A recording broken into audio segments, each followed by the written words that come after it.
first episode of 2025. I wanted to carry on the tradition. A celebration of culture by Australia-based Bernard and Emily Korir as their only son goes through the Kalenjin rite of passage of a young man.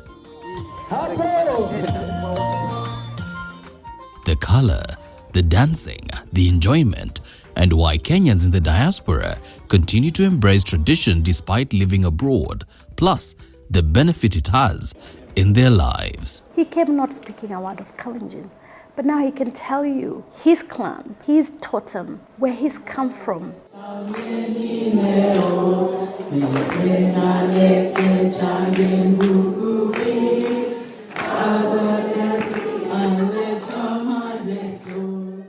Happy New Year to all you Chams media faithful. Yes, it is a new year, a new episode, but the same old content that you have grown to love, informative and inspirational.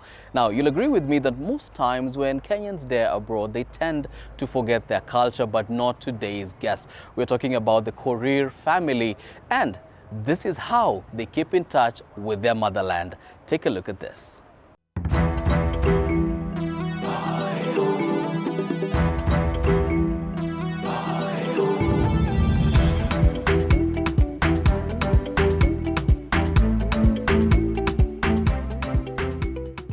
For close to a decade, the Korirs have been building a unique and impressive empire in Australia. They happen to be the go-to people for both government and private sector on accessible housing for persons with disabilities. This is through their outfit BET Group. They are serious entrepreneurs flourishing abroad, but even with all the success, Kenya has always remained in their hearts. We come to Kenya every year for Christmas to meet with family, to connect back with family. East-West home is best, and we still have many family members here, fewer in Australia, so it's always good to come and celebrate Christmas together. Weddings seems to happen in December as well, so we get to join family when they're doing big milestones for themselves and for us as well.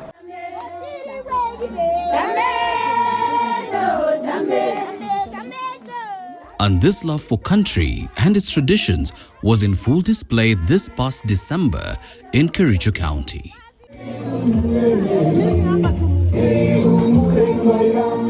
It was definitely an event like no other.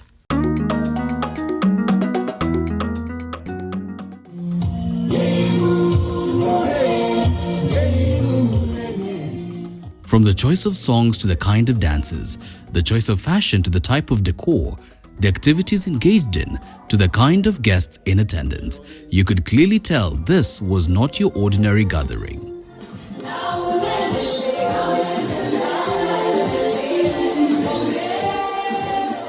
It's been 13 years in the making, and we are so glad that we did it for him.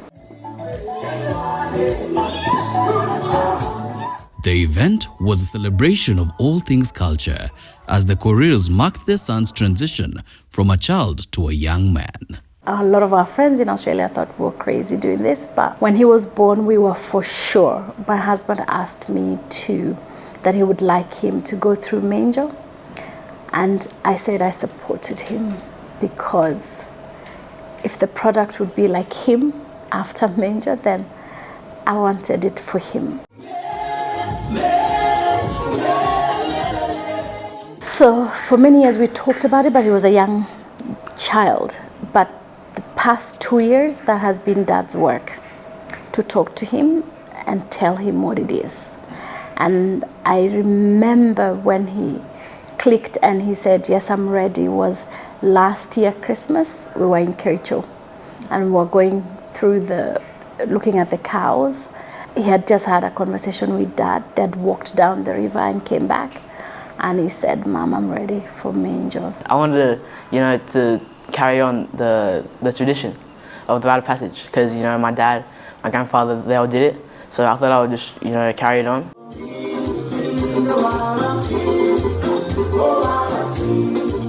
Now, Minjo is an important part of Kalenjin culture. It is a period of seclusion where Kalenjin boys are taught how to become men and warriors. It involves circumcision of the body, mind and spirit.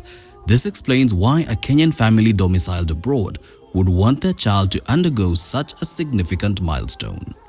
Oh my God, it was a very emotional time, but so exciting and also so scary for me as a mom, because for that 30 days you don't see your son. It doesn't matter what happened, wherever he's at, you don't see your son. Only dad gets to see him. And actually they call it a 30-day of bringing the relationship of a son and a father together. They become stronger. This process redefines his relationship with me and his sister. So our job as mothers is to support the husband through that process. Actually, that whole month you're supposed to not have, you can't argue, it's gotta be a very sacred month for your son. Yeah, everything is done to ensure that process goes smoothly for him, emotionally, physically. Yes. So my husband saw him for 30 days. We didn't see him, but mothers get to cook. So we get to cook for them. My dad, he was around. He was very helpful. He was there for me basically every day, and he helped me a lot just to get through like that first week, second week, third week, fourth week, and he was just there to guide me through it. I didn't know he was going to lose his hair.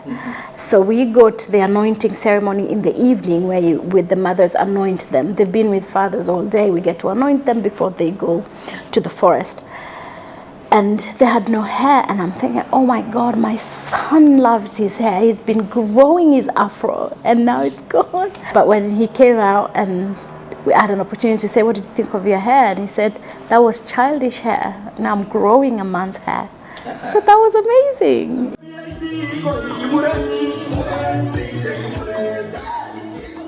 So initially, when they come out, there's a big tradition, there's a lot of dancing, a lot of singing, a lot of food. You get to see them, but they're so, like, they can't even smile. That's just part of culture, I guess. But after the lunch, then you get to see them and you get to really connect and talk. And he was so happy. Our son was so happy. And for me, that was everything. My heart was full. My heart was full. Yeah. And then in that process, he was with 100 young men who now become my sons. That becomes his brothers. So now he has 99 brothers.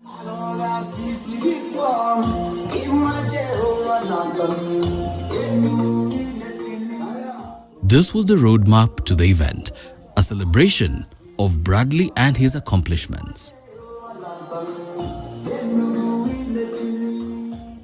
Talk of dignitaries, celebrities, family and friends, everyone of importance was definitely present.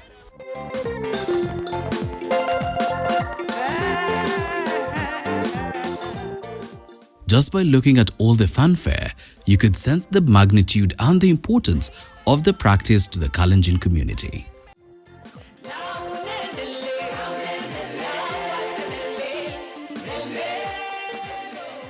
It is indeed a source of pride and joy, and we haven't even gotten to its impact in the lives of the participants.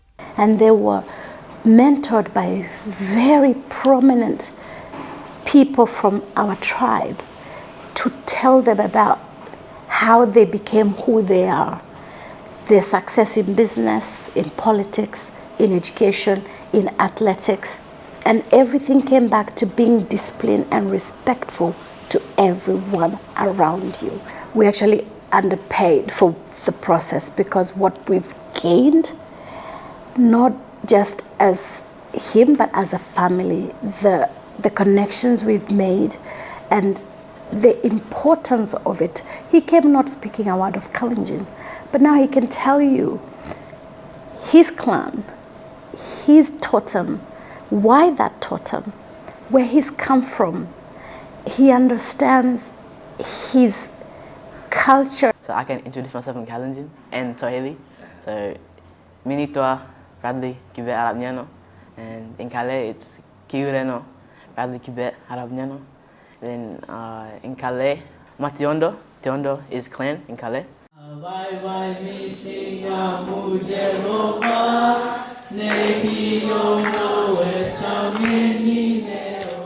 really changed my mindset from a boy to a man. I think it's going to help with my schooling, education, my tennis. Because in tennis, it's really mental. It's really a mental game. And I think that just it leveled up a bit, my tennis. My dream is to be a professional tennis player. So like play tournaments around the world and compete with other players from all around the world. Well, at first I actually didn't understand what was going on at all because I came to Kenya when he was like 2 days before he was about to come out of the camp. So I had 2 days to understand what was going on and everything about it. But after I spoke to my parents and everyone else who was also involved, I was able to educate myself and understand more about what he was doing and why it was so important. I think it's helped me like Kenya more because you know now I have 99 friends here that I can see. Like say I get bored, I can like go out and see them. For people living abroad, we miss so much. I think our children get lost in the process of, yes, you're Australian, but you're also Kenyan. So for them to understand who they are, where they've come from, this is you and this is your culture, I think that will make them so strong. It doesn't matter what happens. It doesn't matter what type of racism comes to them. They know who they are. And I think that is so important.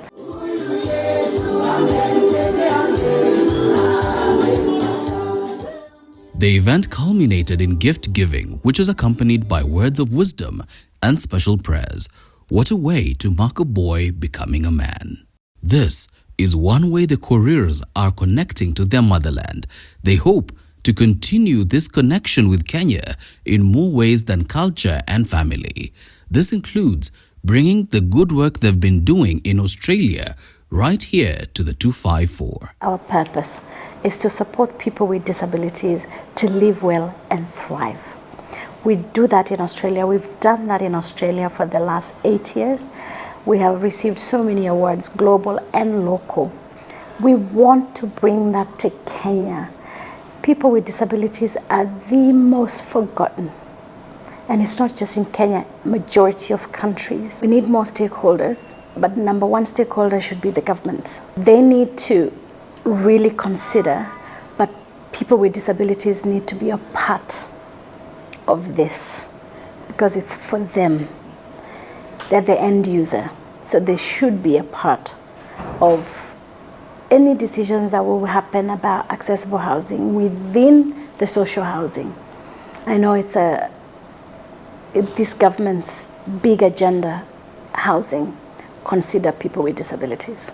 All in all, it is the wish of the Korirs that more and more diasporians continue to remember their origin and take part in practices celebrating their culture, as this will have a ripple effect that is immeasurable.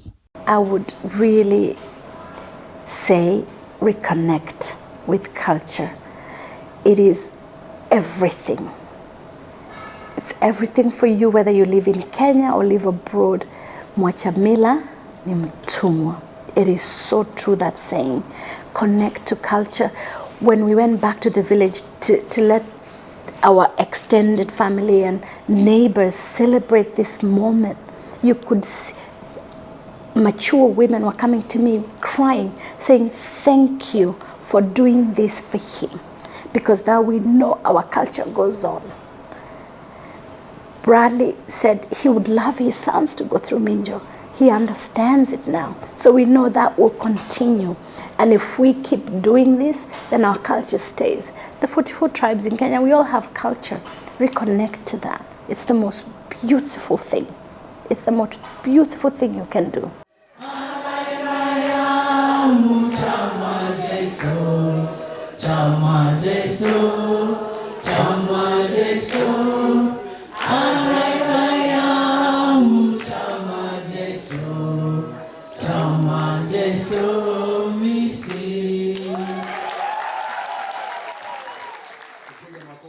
Yes, that is how it is done. Congratulations to the Korirs and to Bradley for his monumentous feat.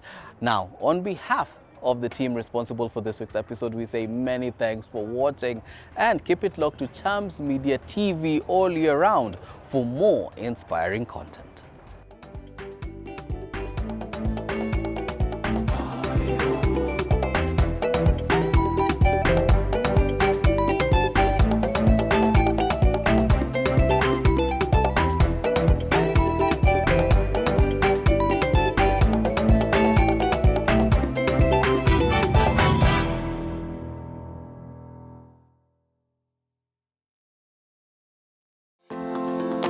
Unity Homes is a housing developer, and we focus on creating high-grade investment properties.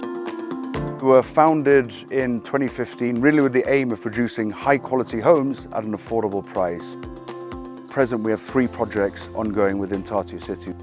Silver Hill is a passion project. I love that London-style architecture. The ground floor is a dining room, living room, open-plan kitchen. It's got an electric fireplace. The whole thing opens up into your own private garden. We've got a gym, we've got a swimming pool, we've got a sauna, we've got a business centre, but we've also got a private park.